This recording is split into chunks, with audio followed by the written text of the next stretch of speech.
हमको बचाया यीशु मसीह ने, तेरे लिए मेरे लिए लहू बहाया। उस क्रूस की क्या बात है जिसने है हमको बचाया। यीशु मसीह ने तेरे लिए मेरे लिए लहू बहाया। संध्यान के अनुसार पवित्र सुसमाचार अध्याय 3 वचन 14 से 21 तक। यूहन्ना के सुसमाचार अध्याय 3 वचन 14 से 21 तक।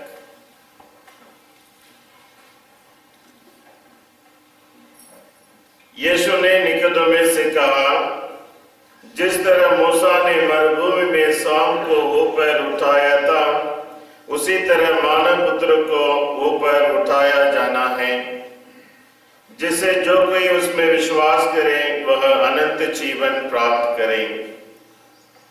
ईश्वर ने संसार को इतना प्यार किया कि उसने उसके लिए अपने एकलौते पुत्र को अर्पित कर दिया, जिससे जो कोई उसमें विश्वास करे उसका सर्वनाश ना हो, बल्कि वह अनंत जीवन प्राप्त करे।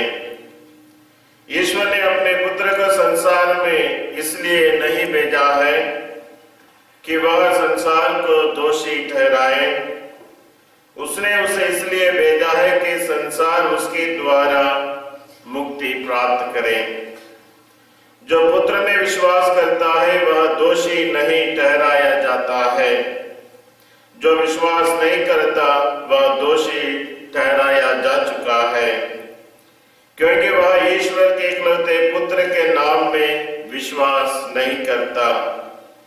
दंडाज्ञा का कारण यह है कि ज्योति संसार में आई और मनुष्यों ने ज्योति की अपेक्षा अंधकार को अधिक पसंद किया है, क्योंकि उनके कर्म बुरे थे।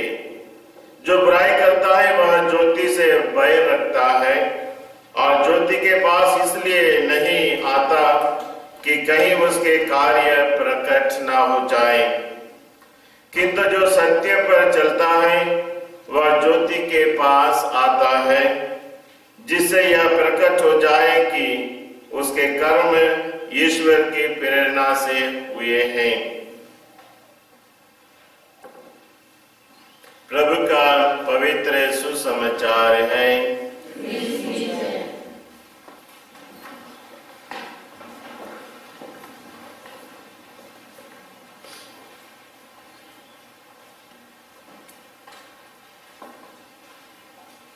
क्रिस्त में मेरे प्यारे भाई तथा बहनों, आज के सुसमाचार यूहन्ना 3:16 में हमने सुना है, ईश्वर ने संसार को इतना प्यार किया और जो कोई उसमें विश्वास करेगा उसे अनंत जीवन प्राप्त होगी। तो आज के हमारा विषय है अनंत जीवन और ईश्वर का प्यार। पिता ईश्वर ने प्रभु यीशु को इस दुनिया में नबी के रूप में, पुरोहित के रूप में और राजा के रूप में भेजा है। और यदि प्रभु यीशु हमारे राजा है तो वह हमारे जीवन पर शासन करना चाहिए, हम उनकी शिक्षा के अनुसार चलना चाहिए और हमारे योग्य व्यक्तियों को ईश्वर के मुक्ति कार्य में हम सबों को हकदार बनना है। और यदि इस प्रकार ईश्वर का राज्य हम सबों के जीवन में आना है तो हमें उनकी शिक्षा के अनुसार चलना है। और हमने देखा है प्रभु यीशु इस दुनिया में आए पिता के प्यार को लेकर, पिता को प्यार लेकर आए। इसलिए ईश्वर ने कहा संसार को इतना प्यार किया। प्यार किसको चाहिए? सहमत? प्यार सबों को चाहिए, बच्चों को चाहिए, माता पिता को चाहिए, भाई बहनों को चाहिए, पैसा वालों को चाहिए, हर किस्म के लोगों को प्यार की जरूरत है। और प्यार ही हमारे जीवन को रूप देता है कि हम किस प्रकार के प्यार करने वाले व्यक्ति हैं। प्यार 3 प्रकार की होती है फिलोमिना। कितने प्रकार की? बाइबल के अनुसार प्यार कितने प्रकार के हैं? 3 प्रकार के प्यार है। पहला प्यार है जिसको बोलते हैं ईरोस, और दूसरा प्यार है फिलोस। ईरोस, फिलोस, और तीसरा है आगापे। ईरो प्यार वह प्यार है जो लड़का लड़की के बीच में,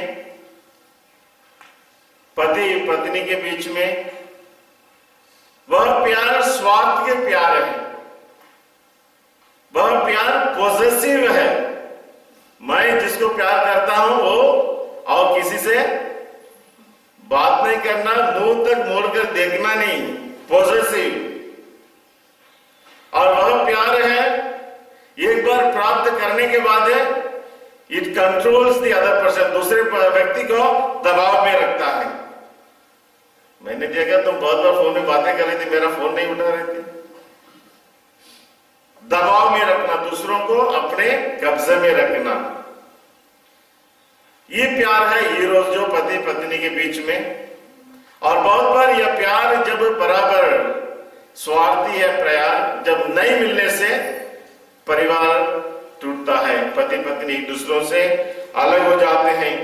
और दूसरा प्यार है साइमन फिलोस, यह प्यार है जो मित्रों के बीच में है, भाई बहनों के बीच में है। और यह प्यार सीमित है, जो प्यार मित्रों के बीच में है, कुछ गड़बड़ हुआ मुंह फुला के एक दूसरों से अलग हो जाते हैं, ये एक प्रकार के प्यार है। मगर हम सब इसी प्यार में संतुष्ट हो जाते हैं, मगर हम सबों को बढ़कर उस प्यार में प्रवेश करना है जो प्यार जिसको हम कहते हैं आगापे, सैक्रिफिशियल लव, जो प्यार में त्याग है, जो प्यार में बलिदान है, और जिस प्यार में चेहरे को देखकर नहीं, इंसान किसी भी प्रकार की व्यक्ति क्यों ना हो वह उसे प्यार करता है, बदला लेने के अपेक्षा ना करते हुए, बदले में कुछ लेने की अपेक्षा ना करते हुए, यह प्यार है ईश्वर का हम सबों के लिए, ईश्वर का सारी मानव जाति के लिए। और वह प्यार उस प्यार लेकर प्रभु यीशु इस धरती पर आए, बलिदान किए अपने प्यार के खातिर। और ईश्वर चाहता है हम सभी जन इस सैक्रिफिशियल लव, त्याग के प्यार को हम अपने जीवन में अपनाएं। इसलिए पति पत्नी के बीच में जो ईरोस प्यार है, स्वार्थ के प्यार में, उससे हमें संतुष्ट नहीं होना है। जो दोस्तों के बीच में है उससे भी हमें संतुष्ट नहीं होना है। और हम सबों को उस प्यार को अपनाना है जो प्यार प्रभु यीशु पिता से लेकर हम सबों के लिए इस दुनिया में आया और हमें दिखाया क्रूस के बलिदान के द्वारा। और इसलिए यह प्यार सबसे महान प्यार है कि नहीं फिलोमिना? जो प्यार में त्याग है, जिस प्यार में बलिदान है, और जिस प्यार को हम आंख बंद करके एक दूसरों के लिए मदद करते हैं या सेवा करते हैं, या नहीं देखते ये कौन सा जाति का है, या कौन सा भाषा बोलने वाला है, या कौन सा गांव का है। सैक्रिफिशियल लव, बलिदान का प्यार हम सबों के जीवन में चाहिए। इसलिए यीशु कहते हैं संसार को इतना प्यार किया, अपने एकलौते बेटे यीशु को इस प्यार के साथ हमें भेजा है। तो यह 3:16 यूहन्ना 3:16 ईश्वर के प्यार के बारे में है कि नहीं साइमन? ये घटना है, ये कहानी नहीं है, घटना है। ऐसा हुआ श्रीनिवास भट्टाचार्य, आप सुने ना? श्रीनिवास भट्टाचार्य एक हिंदू परिवार से, ब्राह्मण परिवार से। राम इनको बारे में सुने आपने? श्रीनिवास भट्टाचार्य, तो यह हिंदू परिवार से, उसके दादा दादी, दादी नहीं, दादा और उसके बाप और उसके भाई सभी लोग मंदिर में पुरोहित के काम करते थे। Is a priestly family. इस परिवार में सभी लोग पुरोहित, और ये लड़का भी श्रीनिवास भट्टाचार्य जब 6 साल का था उसको भी उनके रीति रिवाज के वो दागा मिलता है कि नहीं, क्या बोलते उसको, यस, वो दागा मिली। और उसके बाद है वह बचपन से ही उनकी वेद, देव ग्रंथ, क्या पुराना और अन्य सभी ग्रंथों का बड़ी लगन से अध्ययन करते आया। और जैसे लड़का बड़ा हुआ, बोलो सुन रहे कि नहीं, श्रीनिवास भट्टाचार्य जैसे लड़का बड़ा हुआ आरएसएस संस्था में सदस्य बना, लीडर बना, और आगे चलकर बनारस यूनिवर्सिटी में अपनी पढ़ाई को आगे करने के लिए गया। और पढ़ाई करते करते उसे 2 सोने का पदक मिला है, गोल्ड मेडल। इतने बुद्धिमान था वो अपने धर्म ग्रंथ में और धर्म संबंधी बातों में। और एक बार वह लाइब्रेरी में, बनारस यूनिवर्सिटी की लाइब्रेरी में कुछ किताबें देख रहा था। अचानक एक सन्यासी उस लाइब्रेरी में आया, उसे बाहर बुलाया और एक छोटा सा चिट्ठी उसके हाथ में थाम दिए चला गया। और वो चिट्ठी उसने जब उसको खोलकर देखा, उसमें लिखा था, क्या लिखा था, योहन 3:16। क्या लिखा था, रेशमा, ये क्या है योहन 3:16? ये 3:16 क्या है, कौन सा वचन है? यस, ईश्वर ने संसार कितना प्यार किया, आगे तो यह एकलौते बेटा कौन है, यह उसके मन में प्रश्न उठते रहा। ईश्वर ने संसार को इतना प्यार किया, उसने अपने एकलौते बेटे को इस दुनिया में भेजा। तो उस समय से उसके दिमाग में यही विचार चल रहा था, ये एकलौता बेटा कौन है। तो वह अपने प्रोफेसर में जाकर पूछा, ये एकलौता बेटा कौन है? किसने कहा राम भगवान, किसने कहा कृष्ण भगवान, और अन्य प्रोफेसर ने कहा शायद हिंदू देवताओं में से कोई एक होंगे। और किसी ने भी उनसे यह नहीं कहा ये ईसा मसीहा है। तो उसके दिमाग में यही विचार चलते रहा। और जब उसका डिग्री पास हो गया, बनारस से वह कहां जा रहा था, चेन्नई जा रहा था ट्रेन में। और यूं ही उसका ट्रेन जबलपुर पहुंचा रात को 2 बजे। और उसी विचार उसके दिमाग में घूम रहा था, एकलौता बेटा, एकलौता बेटा, एकलौता बेटा। और उसके दिल में, दिमाग में ऐसे एक आयोजित इच्छा हुई कि उसको जबलपुर में उतरना ही है। हालांकि जबलपुर में वह किसी को ना जानता है ना पहचानता है, और उसको जाने की जगह कहां है, चेन्नई। पर उसके दिल में ऐसी एक फोर्स आया, उसे बाहर उतरना ही पड़ा। जबलपुर स्टेशन में उतरा रात को 3 बजे, और उसे मालूम नहीं क्या करना है। उतर गया और घूमते घूमते एक चौराहे पर पहुंचा। और जब वह चौराहे पर पहुंचा है, वहां उसे वह सन्यासी मिला जिसने उसको वो चिट्ठी दिया हो। और सन्यासी ने इसे पहचान लिया, दोनों एक दूसरे को पहचान लिए हैं। और सन्यासी ने इससे पूछा, क्या आप एकलौते बेटे के बारे में खोज में लगे हो? और उसने बोला, जी हाँ, मैं उसी के खोज में निकला हूं, ये एकलौता बेटा कौन है। और वो सन्यासी ने उसे, आओ मैं तुम्हें उसके बारे में बताऊंगा, करके ले गया। नर्मदा नदी के बाजू में जो जंगल है, उसके साथ वह 3 महीने रहा। उत्पत्ति ग्रंथ से लेकर आखिरी तक उसने पूरा बताया, और उसे होश में आया, समझ गया कि ये एकलौता बेटा कौन है। ये सच्चा ईश्वर का बेटा प्रभु मसीहा है। और जब वह उसमें विश्वास करता है, नर्मदा नदी में वह बपतिस्मा लेता है, और संत पौलुस के समान गैर क्रिस्तियों के बीच में वह सुसमाचार का प्रचारक बन गया है। क्या नाम है उसका? श्रीनिवास भट्टाचार्य। और जब इस प्रकार बपतिस्मा ले लिया, प्रचार करने लगा, उसके बाद वह अपने घर जाकर माता पिताओं से मिलने के लिए गया और उसके मुंह से यही शब्द निकलता है, बेटा चाहिए, ईसा मसीह एकलौता बेटा, सो सच्चा पुत्र है। और पूरे बाइबल के बारे में वो बोलने लगा। उसके घर वाले तो सुनकर दंग रह गए, ये कैन सा ईसाई बन गया है। उसे बाहर करके अंदर जाने नहीं दिया और उसे गंगा नदी जल से उसे नलाया। बोला तुम अपवित्र हो गए हो। ना केवल बाहर से उसे नलाया, तुम आंतरिक रूप से भी अशुद्ध हो गए हो। इसलिए गाय का मूत्र उसे पिलाया शुद्ध होने के लिए और उसे घर में नहीं रखा, मंदिर में डालकर उसे बंद कर दिया। अब दूसरे दिन जब पूरे मंदिर के पुरोहित को लाए, पुजारी लोग, सबों को वह एकलौते बेटा प्रभु यीशु के प्यार के बारे में समझाने लगा। ये कौन सा काम है। सब लोगों ने उसको खूब पिटाई दिया और तब से वह घर से बाहर निकला और आज भी वह घूमता फिरता हुआ प्रभु यीशु का प्रचारक है। तो एकलौता बेटा प्रभु यीशु का प्यार को वह बांटने के लिए मिशनरी बन गया है और आज भी वह प्रभु के नाम से ईश्वर के कार्य करता है। परिवर्तन होने के पहले, मन परिवर्तन होने के पहले भट्टाचार्य क्या था?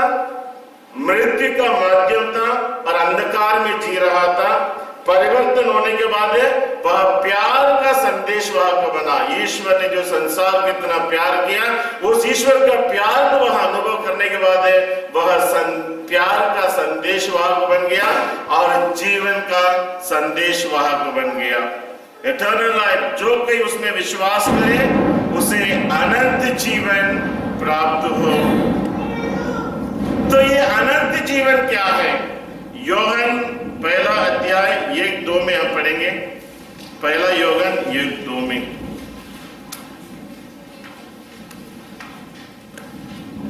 पहला योहन अध्याय 1।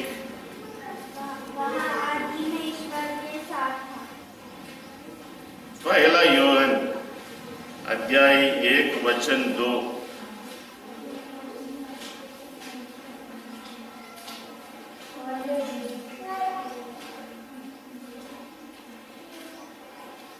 किसको मिला नहीं? पढ़िए साइमन। पहला योहन अध्याय 1 वचन 2। और जीवन प्रकट किया गया है, यह शाश्वत जीवन जो यहाँ था और हम पर प्रकट किया गया है। यस, आप इस वचन के मेहरबान बोली, यह जीवन प्रकट किया गया है, यह शाश्वत जीवन है। यह शाश्वत जीवन है, शाश्वत जीवन है, अनंत जीवन, इटर्नल लाइफ, शाश्वत जीवन जो पिता के यहाँ था और हम पर प्रकट किया गया है। तो यह अनंत जीवन, इटर्नल लाइफ, शाश्वत जीवन कहां से आती है? पिता के यहाँ से आई और हमें प्रकट किया गया। किसके द्वारा? किसके द्वारा? यीशु के द्वारा। प्रभु यीशु इस दुनिया में आए, क्या लेकर आए? पिता के यहाँ से प्यार लेकर आए, पिता के यहाँ से अनंत जीवन, शाश्वत जीवन लेकर आए हैं। यह शाश्वत जीवन जो प्रभु यीशु है, जिसको प्रेरितों ने अपने आंखों से देखा है, उनके चमत्कारों को देखा, उनके जीवन में जो चंगाई किया है, महान कार्य किए हैं, दया को दिखाया है पापियों के प्रति, यीशु के मृत्यु के देखा और पुनरुत्थान को देखा है। और इस प्रकार वे साक्ष्य देते हैं, प्रेरितगण साक्ष्य देते हैं, ये अनंत जीवन देने वाला प्रभु यीशु ही है। और जब हम इस अनंत जीवन देने वाला यीशु पर विश्वास करते हैं, हमारे एक व्यक्ति उस अनंत जीवन के सहभागी होते हैं। शायद आप अनंत जीवन में जाना चाहते हो? यह सबों को जाना है। अनंत ये दुनिया की जीवन सीमित है, आज नहीं तो कल हम सबों को जाना है। कहाँ जाना है?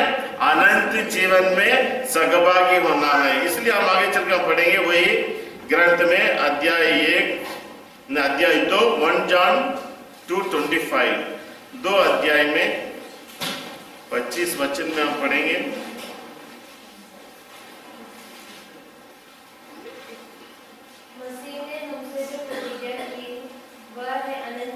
यस, मसीहा ने, आप लोग बोलिए, मसीहा ने हमसे जो प्रतिज्ञा की है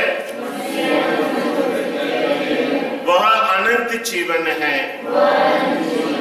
तो इस मसीहा ने जो प्रतिज्ञा की है, द प्रॉमिस, जो वादा किया है अनंत जीवन देने के लिए, वह उन सबों के लिए है जो यीशु के सच्चाई पर चलते हैं। Those who walk in the truth, जो प्रभु यीशु ने सच्चाई की घोषणा करने आया, वो सच्चाई के अनुसार चलने वाले हर एक व्यक्तियों के लिए प्रभु की वादा, the promise, that is eternal life, हम सबों को उपलब्ध है।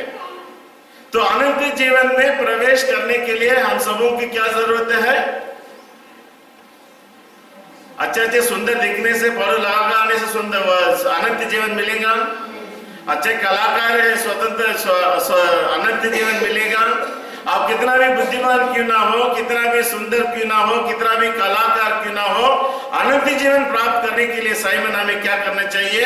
यीशु के सच्चाई पर, यीशु की जो शिक्षा है उसके अनुसार हम सबों को क्या करना है? चलना है। तभी हमें अनंत जीवन मिलेगा, नहीं तो हमें अनंत जीवन का कोई भरोसा नहीं। प्रभु यीशु के वचनों पर, सच्चाई पर चलते हुए हमारे एक व्यक्तियों को पश्चाताप और सुसमाचार में विश्वास, दैट मेक्स अस, हम सबों को अनंत जीवन प्राप्त करने के लिए हम सबों को हकदार बनाती है। अग्नि रेशमा, तो अनंत जीवन देने वाला क्या है? प्रभु यीशु के वचनों पर विश्वास करते हुए, पालन करते हुए, सच्चाई पर चलना है। This only will make us, हकदार बनाता है ईश्वर के राज्य में, अनंत जीवन में प्रवेश पाने के लिए। दूसरा कोई हमें अनंत जीवन नहीं दे सकता है। और इसलिए हम सबों को वचनों के अनुसार, ईश्वर के वचनों के अनुसार जीने के लिए हमें प्रयास करना है। आगे चलकर हम देखेंगे 2 कोरिन्थी 4:18 में, 2 कोरिन्थी 4:18 में, शारदा पढ़िए। इसलिए हमारी आंखें, पेज नंबर बोलिए। 277, 2 कोरिन्थी 4:18। या इसलिए हमारी आंखें दृश्य पर नहीं बल्कि अदृश्य चीजों पर टिकी हुई है, क्योंकि हम चीजें देखते हैं वे अल्पकालिक है, अनदेखी चीजें अनंत काल तक बनी रहती है। बोलिए, इसलिए हमारी आंखें दृश्य पर नहीं बल्कि अदृश्य चीजों पर टिकी हुई है, क्योंकि हम जो चीजें देखते हैं वे अल्पकालिक है, अनदेखी चीजें अनंत काल तक बनी रहती है। तो जो चीजें हम देखते हैं वो अल्पकालिक है। सही कासिमिर, जो चीजें हम देखते हैं वो कौन सा चीजें हम देखते हैं जो अल्पकालिक है? बोलिए भैया। यस, हम जो कुछ हम दुनिया में देखते हैं वे सब क्या है? अल्पकालिक है। अल्पकालिक है मतलब थोड़े से समय के लिए है। और जो अनदेखी चीज है, यानी अल्पकालिक चीज में जो कुछ हम देखते हैं, जो हम दर्द पीड़ा सहन करते हैं, वो कितने दिन के लिए? थोड़े दिन के लिए। जो गरीबी जीवन हम जीते हैं कितने दिन के लिए? थोड़े दिन के लिए। जो परेशानियां मुसीबतें हम जो झेलते हैं कितने दिन के लिए? ये सब अल्पकालिक है, थोड़े ही दिन के लिए।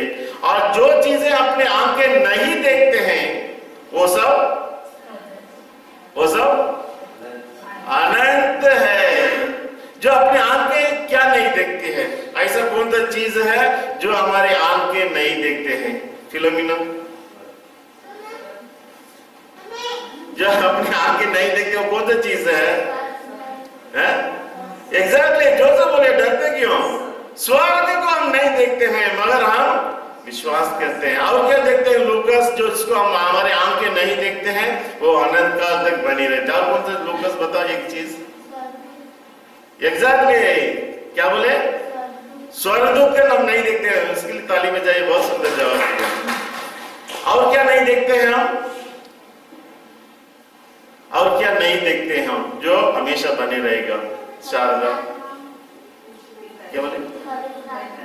पवित्र आत्मा, पिता ईश्वर, प्रभु यीशु, जिसको हम नहीं देखते हैं वो हमेशा बने रहेंगे। और क्या नहीं देखते हैं? ईश्वर का प्यार परिपूर्ण मात्रा में हमें मिलेगा। यस, आगे सभी संतगण उसी में आएंगे। सभी संतगण, सभी स्वर्गदूत जिसको हम नहीं देखते हैं, स्वर्ग में क्या करेंगे? हम उन सबों को देखेंगे। और क्या नहीं देखेंगे? और क्या देखेंगे बोलो? स्वर्ग का आनंद कभी समाप्त नहीं होगा। स्वर्गदूतगण, संतगण और जो कुछ हम अभी नहीं देख रहे हैं वह हमेशा हमेशा बना रहेगा और उसके लिए हम हकदार है। और इसके साथ साथ हम ये भी देखना है कि जो नरक है और उसकी जो वेदना है वो भी अनंत है। मरने के बाद जो लोग स्वर्ग के लिए हकदार नहीं है वो कहां जाएंगे? नरक में जाएंगे। नरक में ऐसी वेदना है, ऐसी तकलीफ है, ऐसी परेशानी है, उनको कभी समाप्त नहीं होगा। वो हमेशा हमेशा हमेशा के लिए दुख झेलते रहेंगे, परेशानी को सामना करते रहेंगे। उनके शरीर कभी मरेगा नहीं। मरेंगे क्या? नहीं मरेगा। और जो लोग पापी लोग जो स्वर्ग के लायक नहीं है उन लोग जी उठेंगे कि नहीं? शारदा, अच्छे लोग जी उठेंगे, बुरे लोग जी उठेंगे कि नहीं? सभी लोग जी उठेंगे। और जो बुरे हैं, जो स्वर्ग राज्य के लिए लायक नहीं है, अपना शरीर लेकर वो कहां जाएंगे? नरक में जाएंगे और हमेशा हमेशा